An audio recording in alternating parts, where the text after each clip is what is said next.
আল্লাহ পাক নবীজির শান আলোচনা করেছে।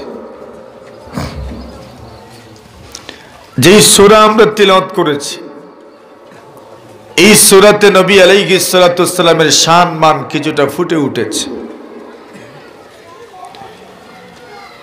মক্কার মানুষ রাসূলুল্লাহ সাল্লাল্লাহু আলাইহি ওয়াসাল্লামকে নির্বংশ বলতো। নাউযুবিল্লাহ। মানুষের বংশ পরম্পরা ছেলেদের মাধ্যমে জারি থাকে। যার ছেলে নাই, আরবের মানুষ মনে করত তার যেন কোনো বংশীয় সূত্র পরম্পরা আর জারি থাকলো না। মুহাম্মদুর রাসূলুল্লাহ সাল্লাল্লাহু আলাইহি ওয়াসাল্লামের কোন ছেলেই জীবিত থাকেননি, প্রাপ্তবয়স্ক হন নাই, সবাই মারা গেছেন। ওই মক্কার মানুষ মনে করতে লাগলো যে মুহাম্মদ নির্বংশ, মুহাম্মদের বংশ সামনে আর চলবে না। নাউযুবিল্লাহ বলেন, আরো জোরে বলেন। এই কথাটাকে এখানে রেখে একটা প্রশ্নের উত্তর জানা দরকার। আল্লাহ তাআলা মুহাম্মদুর রাসূল সাল্লাল্লাহু আলাইহি ওয়াসাল্লামের কোন ছেলেকেই কেন জীবিত রাখলেন না? সবাই কেন মারা গেল? চাইলে তো আল্লাহ একটা সন্তানকেও তো জীবিত রেখে প্রাপ্তবয়স্ক পর্যন্ত উপনীত করতে পারতেন কিনা?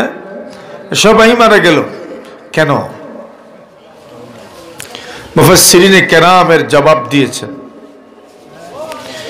জনাবে রাসূলুল্লাহ সাল্লাল্লাহু আলাইহি ওয়াসাল্লামের কোন ছেলে জীবিত না থাকার পিছনে কারণ হলো,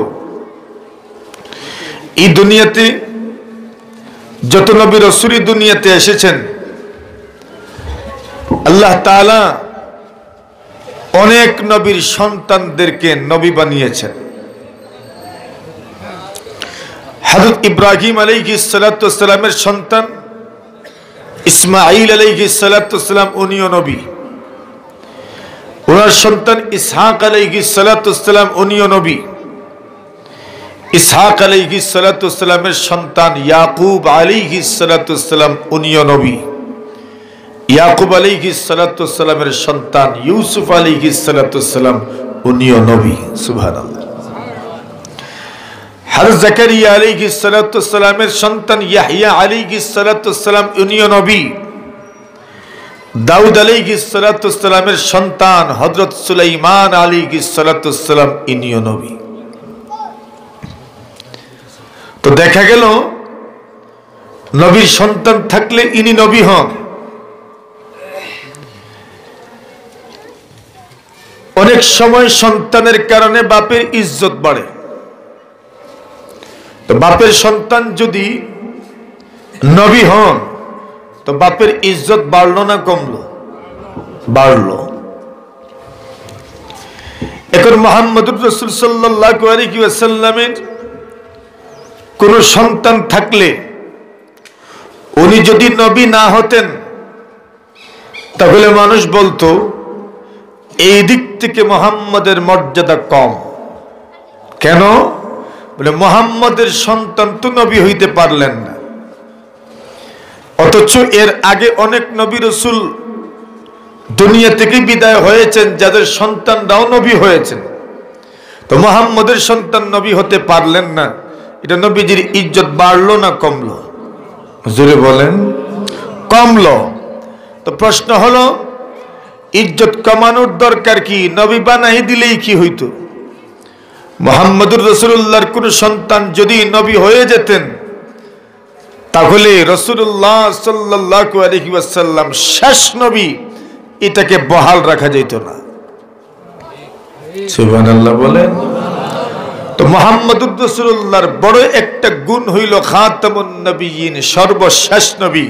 ওনার পরে আর কোন নবী দুনিয়াতে আসবেন? জোরে বলেন। মুহাম্মদুর রাসূলুল্লাহর পরে কোন নবী দুনিয়াতে আসবেন না। এখন যদি ওনার সন্তান জন্ম নিত তাহলে এই সন্তান হয়তো নবী হইতো। নবী হইলে মুহাম্মদুর রাসূলুল্লাহ আর খাতামুন নবিয়্যিন থাকতেন না। আর যদি নবী না হইতো তাহলে মানুষ বলতো মুহাম্মদুর রাসূলুল্লাহর সন্তানরা নবী হইতে পারল না। দাউদ নবীর সন্তান সুলাইমান তো নবী ছিলেন, ইব্রাহিম নবীর সন্তান ইসমাইল ইসহাক নবী ছিলেন, ইসহাক নবীর সন্তান ইয়াকুব নবী ছিলেন, ইয়াকুব নবীর সন্তান ইউসুফ নবী ছিলেন, দাউদ নবীর সন্তান সুলাইমান নবী, জাকারিয়া নবীর সন্তান ইয়াহইয়া নবী হইলেন। মুহাম্মদের সন্তান তো নবী হইতে পারলেন না। তো এই দিক থেকে মুহাম্মদুর রাসূলুল্লাহর ইজ্জত কমে যাইত, ঠিক না বেঠিক?